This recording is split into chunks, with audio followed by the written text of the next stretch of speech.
Welcome back to the Own Your Awkward podcast.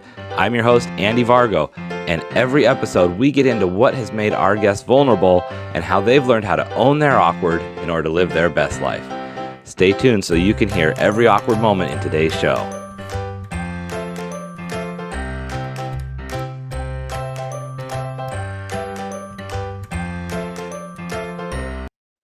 Hey friends, welcome back to another episode of Own Your Awkward. I am so super excited today. I have one of the people making things happen here in the Northwest, my new friend, my local incubator person. Giang Nguyen is the person who is helping small businesses make life happen with Balloon Factory. Giang, how are you today? I'm great. How are you? I am excellent. Welcome to the show. Thanks for joining us. Yeah, thanks for inviting me. It's gonna be fun. It is going to be great. So, I like to start out just kind of getting perspective from everybody, and there's so much going on in the world. I'd like to hear what's the most positive thing you see out there right now? Mm, there's so many things happen. Yeah, that's true. One positive thing I've seen so far is, let me see, let me scan through my head. Because when I get put on the spot, I'm start going to loading mode. So I like to speak like personally because at home I think that's the front line. Mm-hmm. So my little niece has recently started writing. So now he's learning how to write his alphabet. He's so Okay. good at speaking, he's so good at reading, but he doesn't write. And he's 4 and he's writing words now. So that's exciting. Out there in the world, I like seeing all the charity finally get their recognition and and I finally so happy that we can have in-person event again. It feels Yes. like being let out of jail after COVID. So those are the things that I've seen that's happening that makes me really happy.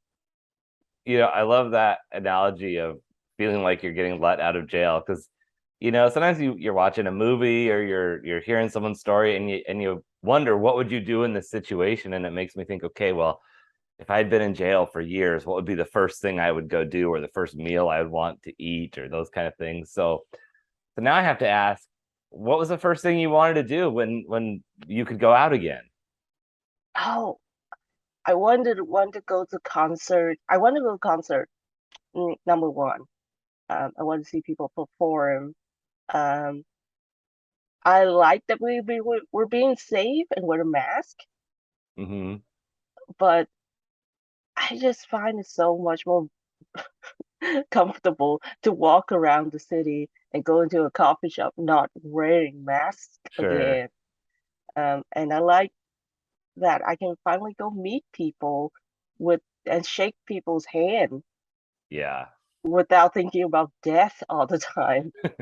Yeah, that's a good point because when you see the mask, and there are reasons people need to wear it just to be careful or whatever, but when you see it, it's a reminder that there's this thing out there, there's a scary thing. So even if you're not thinking about it or you're not scared or fearful in the moment, it's like, oh, that's right, we were, 2 steps away from that situation that just was going on and is still lingering out there in a lot of places. Yeah, and even during COVID, because I was working during COVID, and the air itself feels heavy because you're Hmm. constantly being reminded about COVID. So when you walk into a room, you really want to distance from people, and you're hearing news about how it spread in the air. So it just feels like you're confined, not just in your space, but like in the air you breathe, the people you meet, the Hmm. space you're surrounded in. So finally, it's over. So, woo, I'm so excited to finally go back to where we were before. Right, yes, it feels so good. Well, Zhang, everyone is here because they want to know about your awkward. So I got to ask you, what's that awkward thing? And in full disclosure, you told me, and I'm going to share with the world, this is your first podcast. So this is amazing. I'm excited to have you. It feels very special when someone says that it's their first podcast and that it's with me because I love helping people have new experiences. So with that said, what is that thing that awkwardness you've had to own in order to do all these amazing things you're doing in the world? My awkwardness is that I am intensely and desperately introverted. Oh, okay. Intensely. Wow. Okay. So how has that felt as it's funny because that is such a Oh, I contradiction to you stunted being you. excited to go back out into the world. Yes, so it's a weird dichotomy because a lot of people would think that if you're introverted, you'd be celebrating staying in your house. Sure. But um, it's mostly, so the first thing is that it's hard to talk about yourself. And Sure. I find that in most career, you have to talk about yourself and you talk about yourself really well. Um, but with me, I find it hard to wrap my head around myself. Writing my own biography and resume was one of the hardest challenge I faced this week. And it's easier to talk about things that is outside of yourself. So talk about work news, other people, nature, your surrounding. But when I reflect or meet people and, saying my name or telling people who I am, it it's really hard for me because it feels like I am on display a little bit. Sure. Uh, but I kind of find a way to navigate through that a little bit as I grow up. It was worse about 5 years ago. hmm Um, so that's what's going on with me. Okay. Well, and it's interesting to hear you say that, given that when I have met you and when every time I see you, we are at local networking events and we're in public shaking hands and saying hi to people. And it's a very non-introverted thing to be doing. Correct. I find that most of people who are like me um, tends to know how to mask themselves. Okay. Because so how I hype myself up for those events, and I'm terrified to death to talk to strangers, is to to think of it. This is work. Okay, Uh-huh. you're no longer you. Jen is no longer occupying this nerdy, uncoordinated body.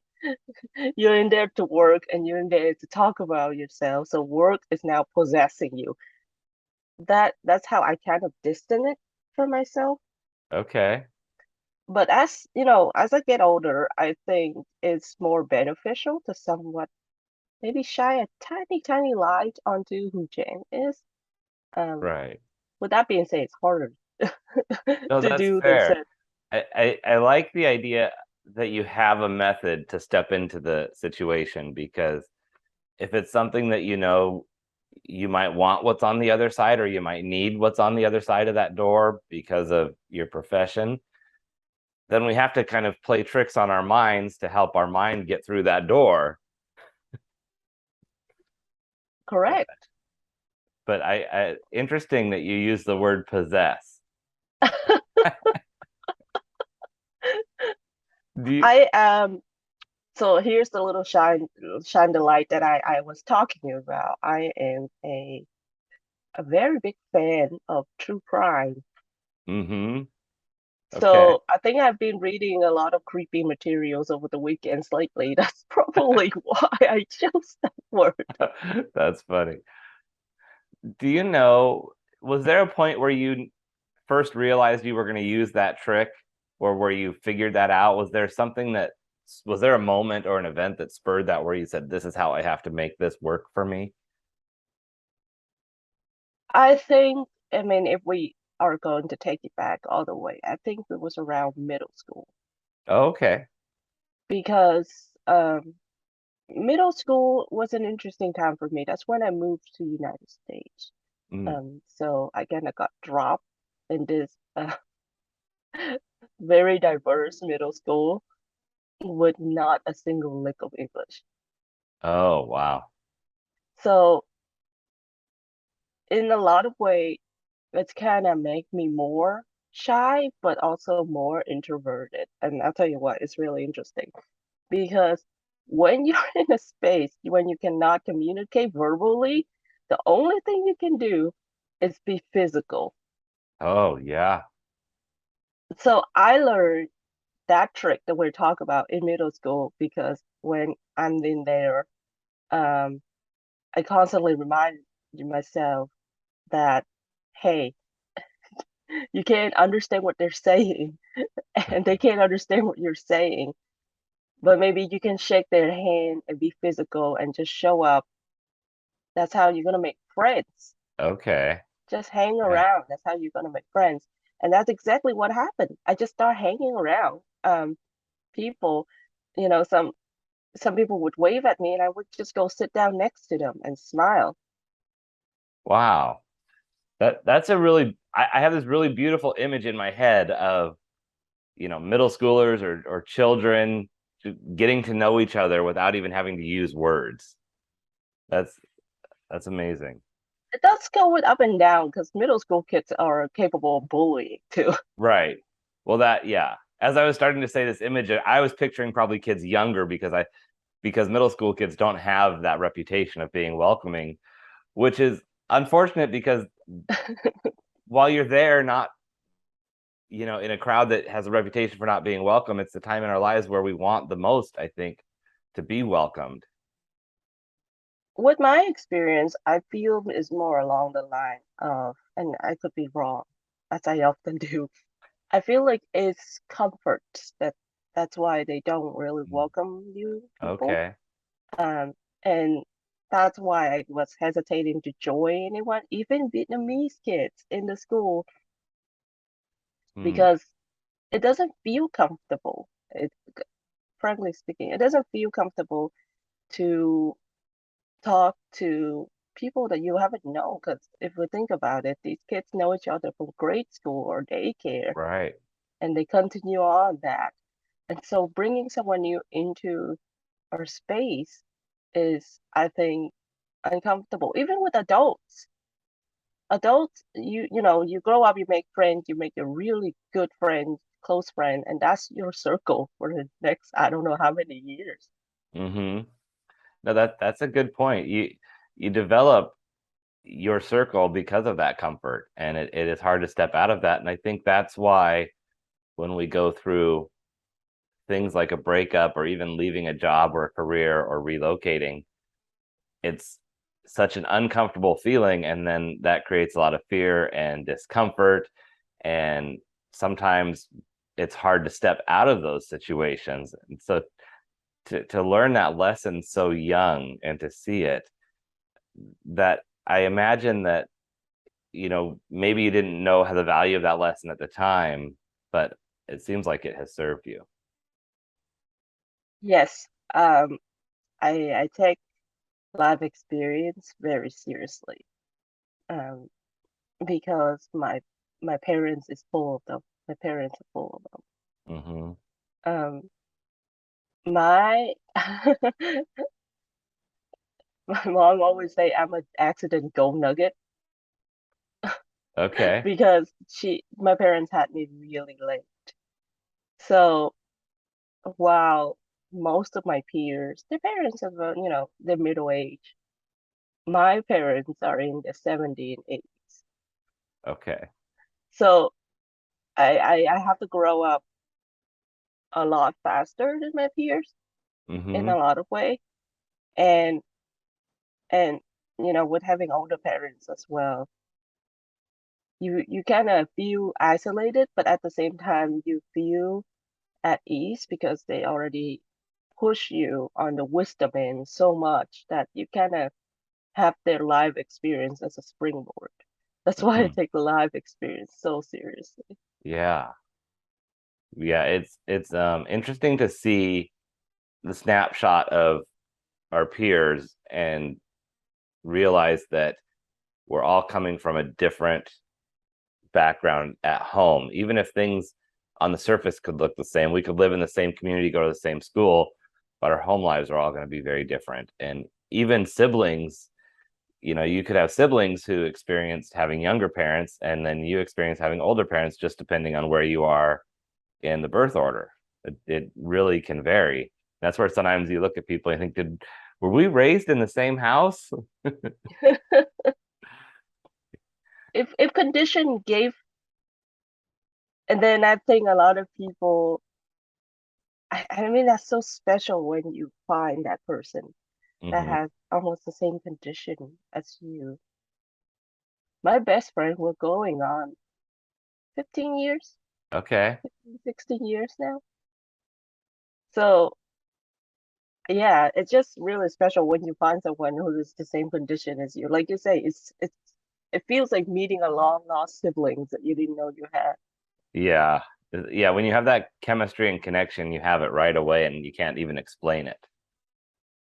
So that leads me to my next question. When you've started to use these tools and there you are possessed on the playground or stepping into the room, how have people reacted to you using that skill? Or have you had people who know you in a more introverted way and then see you in that other way and say, which Jiang is this?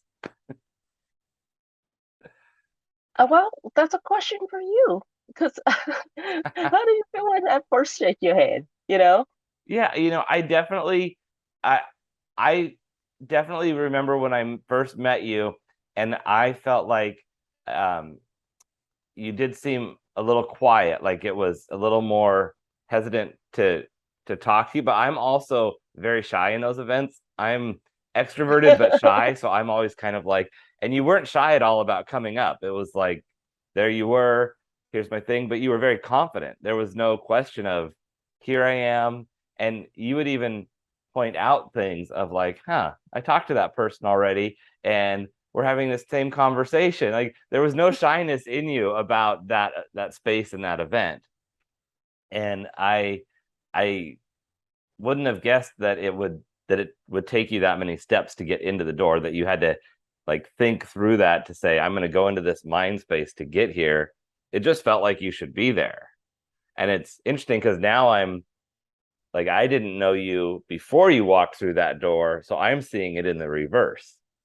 Like I see the confident you and the, here I am possessed in the room, here with a purpose, and you presented very well as talking about the William Factory and what you guys do. There was I didn't at all get the impression that, oh, this is somebody new that doesn't know what's going on here or how to represent their business. So Yeah, it's that's why it's important to have a purpose because that's where the confidence is from, right? Um, but by that time, when you hype yourselves up so much and then you get tired of it and you just go in with a mindset of just do this thing. yeah.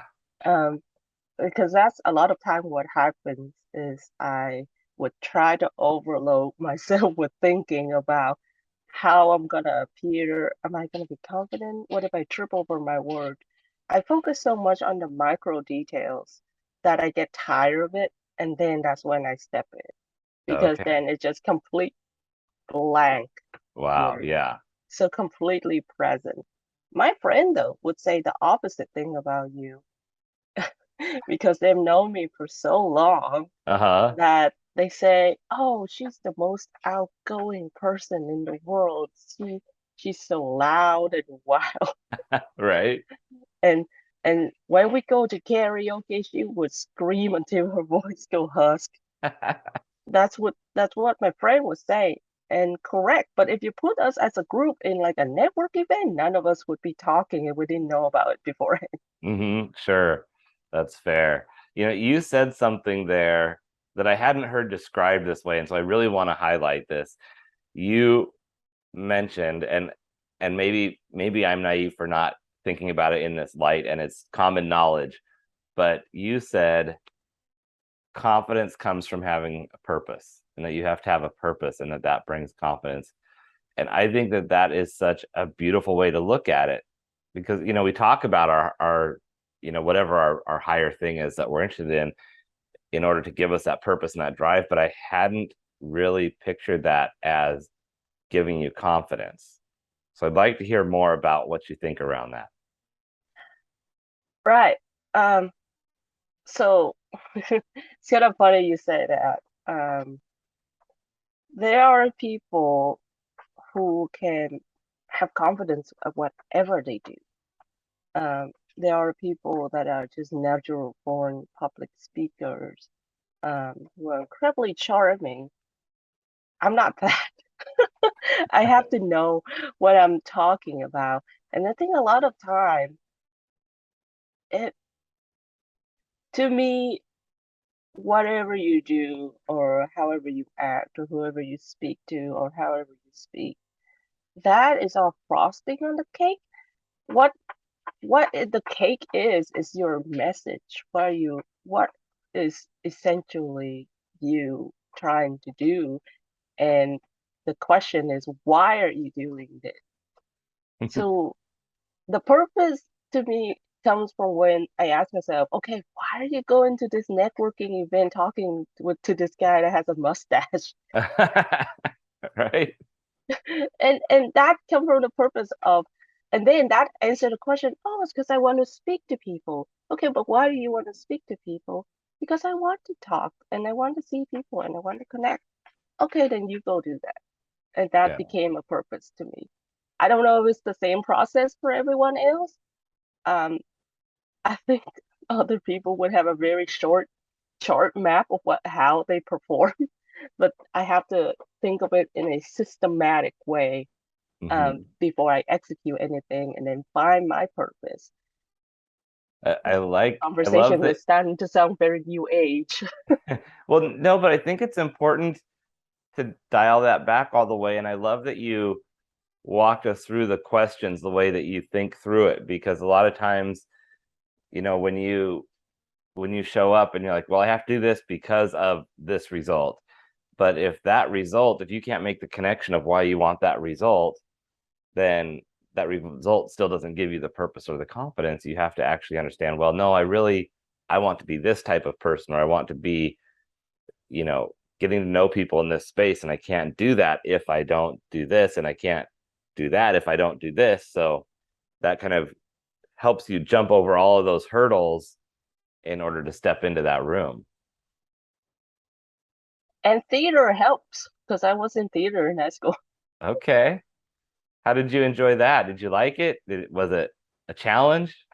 Oh, it was a great time. My first show, I got a concussion, and my second show, I got a panic attack. Oh no. Great time in the theater. But you speak fondly of it. I did because it's one of the most memorable thing in my life. Hmm. Um, I can't visually remember it because I have to perform with my glasses, but Okay. it was the whole um preparations and I think it really does help too with confidence boosting because the director didn't care whether or not you shy. They care whether or not you get you on that stage. Oh, yeah. So the panic attack I talked to you earlier, um, I was already in the wings of the theater entering. We were doing Animal Farm. Um, Okay. so I was like, oh my God, we have like 300 people in the audience and they're gonna see me and blah blah blah. And there's literally a spotlight, physically a spotlight on me at the Right. time. So to me that was like a death sentence because I can talk to 1% or 5%, but like sing in front of 300 people is something else. So I was just so overcome with fear. And then my coworker pushed me on the shoulder because I make you to go. And at all that point, I say, okay, I can't afford to think about this. So that blankness I told you about, come Yeah. back. And then I just jump out the wings and start singing. And then after that, I realized, huh, I didn't die. this is gonna be okay. Right, I'm still here after all of that fear and anxiety and whatever was going through your head. And that's the approach I take to the rest of anything that I do. Hmm. So, you know, there's still, I mean, you can tell physical aspect of it because I still stumble around my words every now and then. But for some time now, that has been working out okay. Mm-hmm.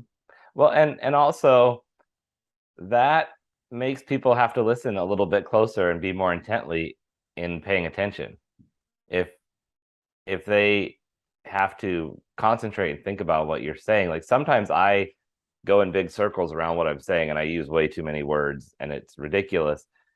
However, if they're having to do a little equation to put together whatever it was I just said, that can bring people in to have to kind of understand it. See, even now I can't even say the clear point without going in circles. Um, because I think we all stumble on our words. Sometimes we notice it the most with ourselves.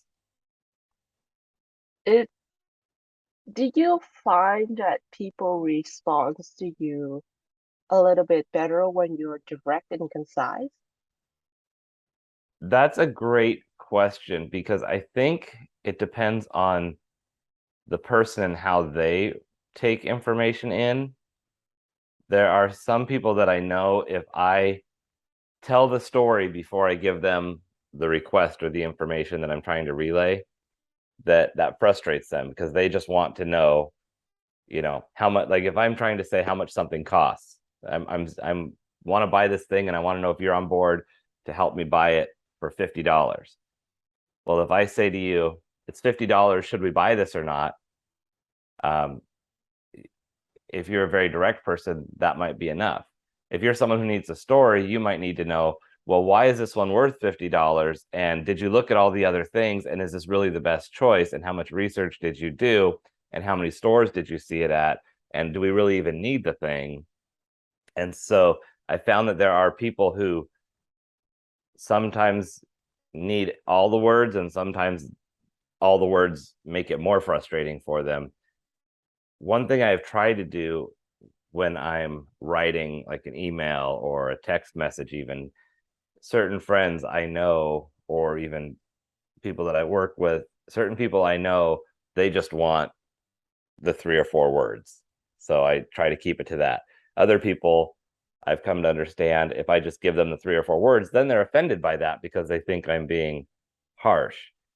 So I try to be a little bit aware of both, but we can't always do that with everybody because we don't know everybody. So I try to just make sure that I'm giving a little bit of information without overloading them and then still being somewhat direct. But I overthink things also. So there's that. Yeah, I was about to say, like, in outside, the 3 or 4 words would be me, but then when I get back home and sit down, and then the the whole charade would also be me. Hmm. I think I don't know if this is true, but this is my experience with someone who's introverted. I tend to internalize a lot of dialogues, Okay. and it's a bad habit that I started picking things apart. Uh, Okay. so if I had a conversation with you, and I promise you I'll do this after the podcast ends, I'll go back and I would start replaying the whole podcast in my head, and I would start thinking, why did I say that? Why did I say that? I don't say anything else different. I should Hmm. have claimed to meet the Queen of England or something, make myself more interesting. But it's a bad habit, and I find that uh, it's hard for me to let the feeling go. Hmm. And I think that I think there are things that we label bad or good as far as habits go. And I find that if we have these recurring things that we're doing, if we can find a way to turn it into a lesson for later, Like if I'm replaying the conversation because I want to position myself a certain way, or I want to communicate a certain way, or share a certain message to the world, if I'm replaying that conversation to find out how I need to shift my dialogue for future, it's not so bad to do that. If I'm doing it because I'm beating up on myself and saying, "Oh, why would you do that? You've never met the Queen of England. What are you thinking?" And then that might not be the most positive, feelings we're putting on ourselves. So if you know you're going to have that replay, maybe just before you start doing it, say, okay, well, as I go into this headspace, what's the one lesson I'm going to try to take out of it for the next podcast I'm on, or the next dialogue I'm in? And then it's more of a mission that you're searching for something, instead of just adding to the list of things that you might want to beat yourself up about. Oh, wow, that's really interesting. Yes, I'll try that technique. Not, Like, like not, I'm just thinking, because if you know it's going to happen, like I used to think, oh, I need to read this self-help book and change this habit about myself and change that habit about myself. But I've learned that there are certain things instinctively that we've spent however many years of our lives developing and having these conversations in our head. We're not going to be able to just flip that over and change. But if I can change how I use the conversation, I know that it's automatically still going to happen. So now I'm kind of tricking it into saying, well, it's a little manipulative on my part with my brain, but it's saying I'm now going to use this self-talk that I'm having for the purpose and the good that I want it to be. I think the word manipulation got a really bad rep over the years. Yes, it did, definitely. But I think, I mean, you have to manipulate your brain, even on a small level, don't you? You Because do. if I don't manipulate my brain, then I would just sit in at home playing video games all day because my brain would be telling me that this is something you enjoy. Right. And Yeah. so you have to manipulate your brain into doing things that is uncomfortable. Go and talk to Andy, get on a podcast, Right. Well, even though you're awkward. and the thing is, this is the one thing that I always comes down to when I'm working with coaching clients, is that if you want to change your life and change what you're doing and change the way you live, it starts by changing the way you think. And you can't change the way you think without manipulating your thoughts or your brain, and saying, this is where I want you to go. You're here, but I want to go there. And if we can't do that, then that it can be for a good thing. Have you have any client that was hard to scratch? Yes, I do. And especially early on, I found that sometimes when I first started coaching, I didn't always do the best job at having conversations up front to find out where they were at, to know if they were really ready for getting to the next step. And now I end up turning more people away than I take on, because it's more of a, Ooh. well, in order for me to help you get here, we have to at least be in this space. And I'm happy to have conversations to help you get to that space. But if we're going to sit down for 3 months, excuse me, for 3 months, and really try to make change happen, we have to know enough about you. You have to understand yourself enough to get there. But I think the thing that's been the toughest when I've had someone who's been hard to turn has been when people, it's always come down to people who aren't really sure what they want, and they think they Mm. know what they want, which I can really relate to, because I have had years of not knowing what I want. And just the other day, I was like, if you don't know what you want, stop shopping.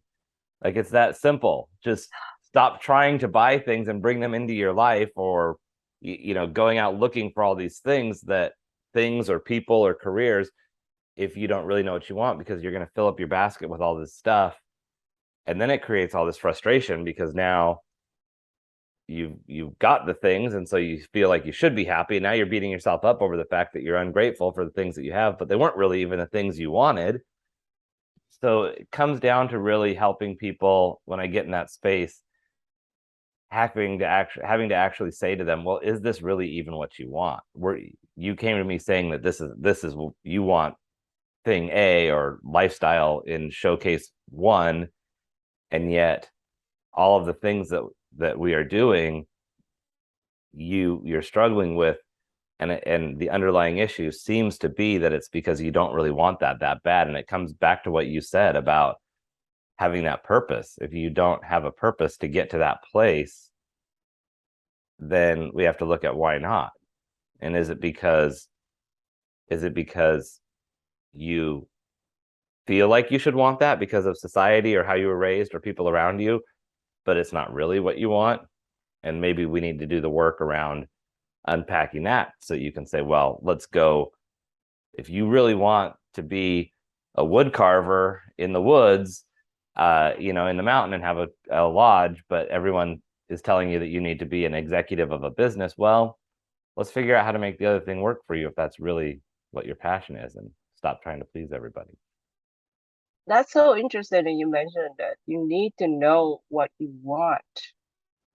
Um, because like yeah, because a lot of my peers are also going over that. Is this what I want? Why do I want it? And that internal dialogues, that self-reflection lasted for years, Yes. years. Um, I was in the same way. So, and I was like, this is a loop.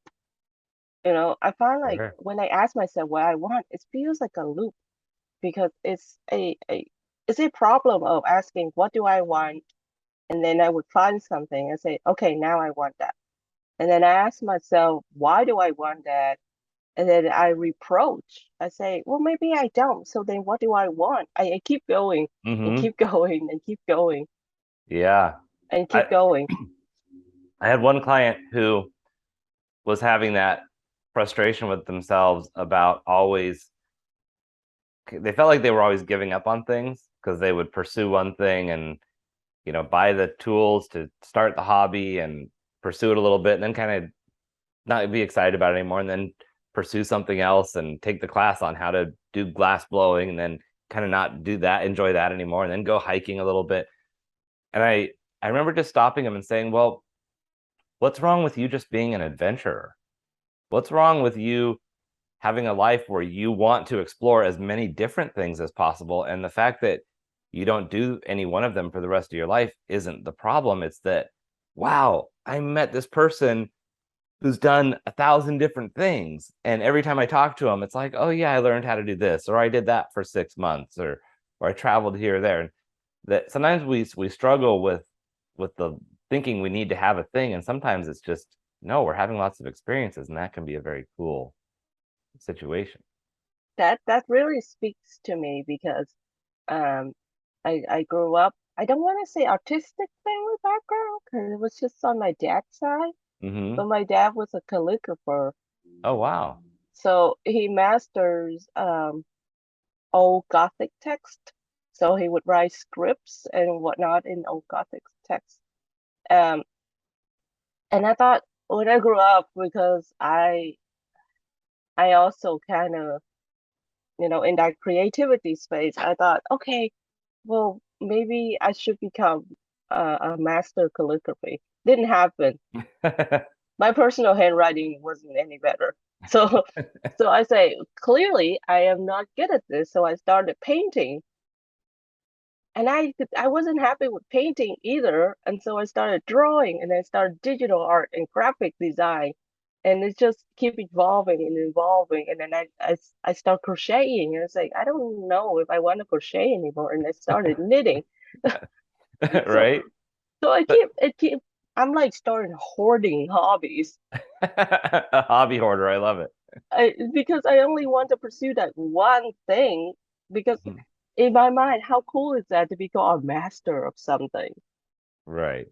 But the And best I got so far is just a jack of some things. right. Yeah, just a little bit of everything. And but along the way, look at all those things that are in, your quilt of life that have all been part of your experiences that you wouldn't have ever touched. Yes, and I also find, like you say, think of the people that entangle themselves within those activities. Right. Um, because my grandmother taught me how to sew, and and my teachers taught me how to crochet. So those little memories, it makes everything a little bit more meaningful. Yeah, definitely. So Jang, before we go, I've got two more things to ask you about. And one is uh how can people support what you're doing out there in the world? I'd love to hear just a little bit about what you're doing with the small businesses to help them get started and local entrepreneurs. Yes, so the William Factory, this is my workplace. Right. William Switching gears, Factory. yes. Yeah, I'm putting it into like I don't know how to do manual, so I'm just gonna put it in full drive. There you go. So I am currently now with the William Factory Small Business Incubator. It's a business incubator that is about 40 years old in the city of Tacoma, so a lot of history. And right now we're putting together classes, courses, partnerships to help small business understand financial literacy and how to do online digital marketing. It's a lot of work, but it's a lot of fun. So that is in the work. How you can support us is either through donation to the foundation, or you can just attend our meeting or just have a come and talk to me. I welcome one-on-one meeting, not groups. Perfect. That's fair, as we've discussed. Yes. Um, and also follow us on social media. That would be greatly help out. Perfect. And we have all the links for that here in the comments. So hopefully we'll continue to drive some support your way. You guys do so much good stuff for the community.